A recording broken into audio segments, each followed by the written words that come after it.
Back in the late 1900s, when stores like KB Toys, Toys R Us, and Children's Palace existed, some of the greatest action figures and video games from the 80s and 90s were produced and made accessible to kids all over. I invite you to join me in unlocking some special memories linked to these featured collectibles. Let's take a step back to the past. Be careful not to say his name 5 times. Today we are summoning a masterpiece of horror, the NECA Candyman 8-inch clothed action figure.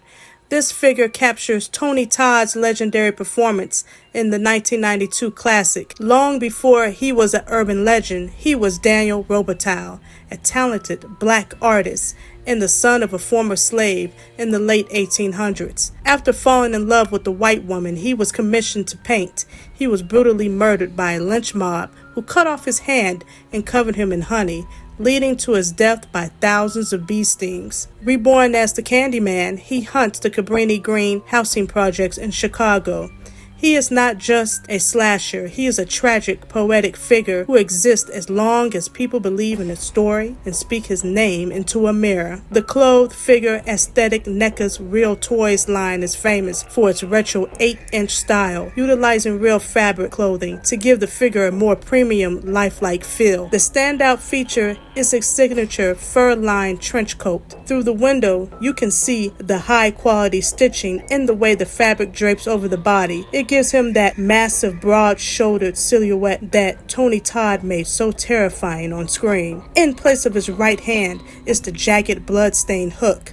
It's sculpted with a rustic metallic finish that looks incredibly sharp and dangerous even behind the plastic. One of the coolest details NECA included is the chest cavity feature. If you look closely at the torso, you can see the sculpted bees swarming over his chest, a direct nod to the practical effects used in the 1992 film. Unopened in the box, you can see the secondary head sculpt. One features a stoic, commanding expression, while the other shows him mid-shout with bees crawling out of his mouth. It's a gruesome, fantastic detail that NECA is known for. This is one of the most loyal horror figures in NECA catalog. For collectors who value the vibe of 90s horror, the fabric coat in the imposing scale makes this centerpiece item. Condition of the velvet-like fur on the collar. Who do you think is the most tragic slasher? Candyman or Leatherface? Let me know your thoughts in the comments below.